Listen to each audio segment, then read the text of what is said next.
Hey folks, welcome back to the channel. Today we're talking about public recording, something that should be simple but often turns into a big deal. We'll look at how using your rights can sometimes clash with what people expect, leading to some tense and interesting moments. We'll break down real interactions with the public and police to see how standing up for your rights plays out in everyday situations. It's all about finding the balance between personal freedom and public reactions. So let's dive in and see what happens when you exercise your rights in public. Hi. How you doing? Yes, I am high. Yes, I am high. You're high? Yeah. High on life, right? Huh? No, I smoked a blunt a little while ago. Good for you. Give me. Yeah, you thought it was somebody that didn't know the rights, huh? What's that? You thought it was somebody. Just coming to check, see what's going on over here. Oh, what's going on with you? Process going on. Huh? Well, I said we've got a ballot process. Oh, you mean this girl didn't call you guys to come over? What girl? You're dismissed. Have a good day. You could go now. You can go now. No, you can go. I can stay here just like you can stay here. Is that what you get paid for? I do. Really? Mm-hmm. You're like an asshole getting that close to me. Wow. You wouldn't do that if you didn't have a badge I'm a and a gun. citizen. I can be here too. You're an employee under your official capacity. Can I not be here just like you can? Can I? You know the rules. Can I be here just like you can? You're gonna leave, you're dismissed regardless of how long it takes. Your ego's keeping here and you're acting like a dumbass. And why are you trying to intimidate me? Do you feel intimidated? No. Okay, then I'm not trying to intimidate you. You're trying. Am I? Yeah. How's that? By getting so close to me thinking you're I a can badass. stand here. You're soft. Okay. Thank you for your opinion. No, I can see it in your eyes. You hide behind stuff. You've lived your whole life hiding behind that badge. But yet you don't have the courage to patrol those streets. I patrol those streets just with my camera. You don't have the heart without that badge and without the gun to patrol the streets that you do and to act the way that you do. Okay. This whole situation really shows how tense things can get when there's no respect between a citizen and the police. The guy talking feels like the officer is getting too close and acting like a tough guy just because of the badge. He's calling out the officer, saying that they're hiding behind the badge and using it to get away with bad behavior. It's pretty clear the guy feels like he's being treated unfairly and that the officer's authority doesn't mean much in this situation. On the officer's side, they're just trying to do their job, right? They're responding to a call, but it's obvious the way they approach the situation isn't exactly helping things. The closer they get, the more tense it gets. The thing is, when these situations happen, both sides end up defensive and it just leads to a back and forth of accusations. It's like nobody's really listening to each other. Honestly, this could have been handled better with a little more respect and calm.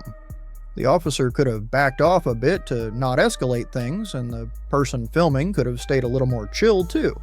Both sides need to understand that respect goes both ways. If they both kept it respectful, this could have been a much more productive conversation instead of one full of tension. At the end of the day, clear communication and mutual respect would have made this way smoother. Rights?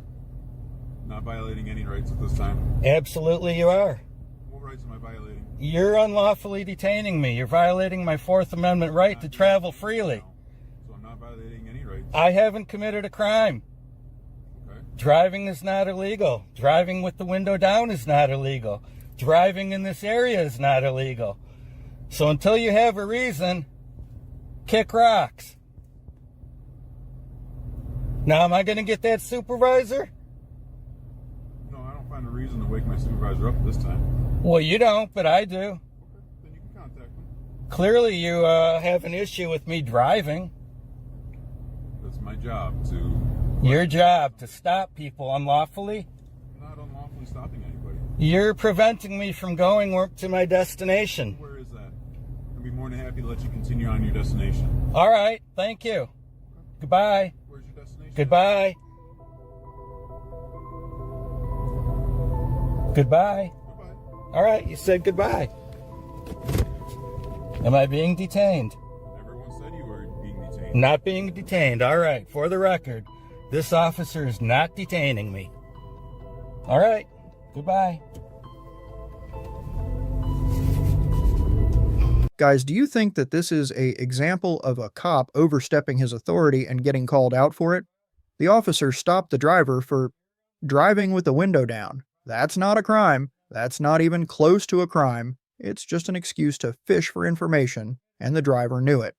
Now, the officer tried to justify the stop by saying he'd seen the car pass by multiple times and that it raised reasonable suspicion.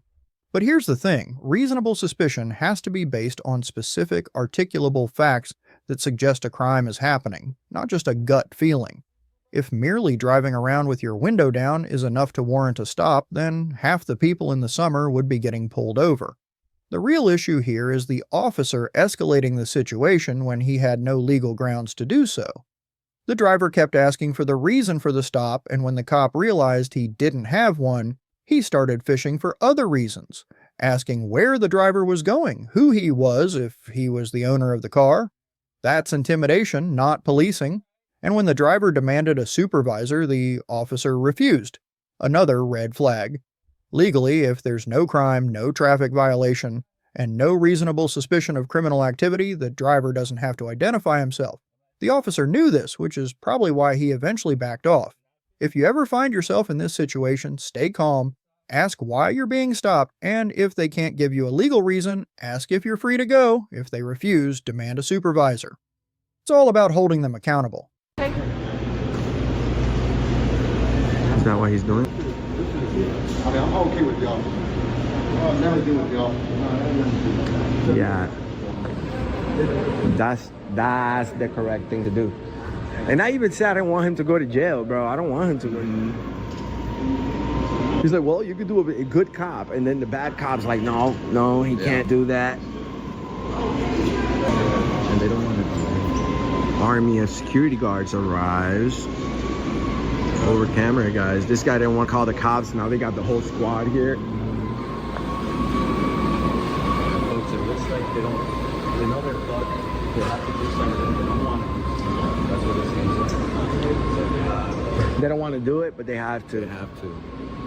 We'll see. They're gonna proceed with that? Yeah. All right. You gotta justify everything. Here, let's go over here to the table. So like, All right. Private person's arrest. Well, usually what happens after this is that that person, you're placing them under arrest for whatever it is, right? Can I take them in my own car? Obviously not. Ah, okay. I'm just messing with you. Go ahead. And essentially, you're placing him under arrest, and we're just transporting him to the jail or releasing him, depending on what his criminal history is, with a ticket and a court date. Okay. So it just depends on what his criminal history is, and then after that, someone will be in contact with you throughout the investigation. It's not going to be us because we don't do detective work. We just handle the initial investigation. 4741. Do you guys need me to send you the video, or do you guys already have the video from here? We got it. You got it? All right. Awesome. Security.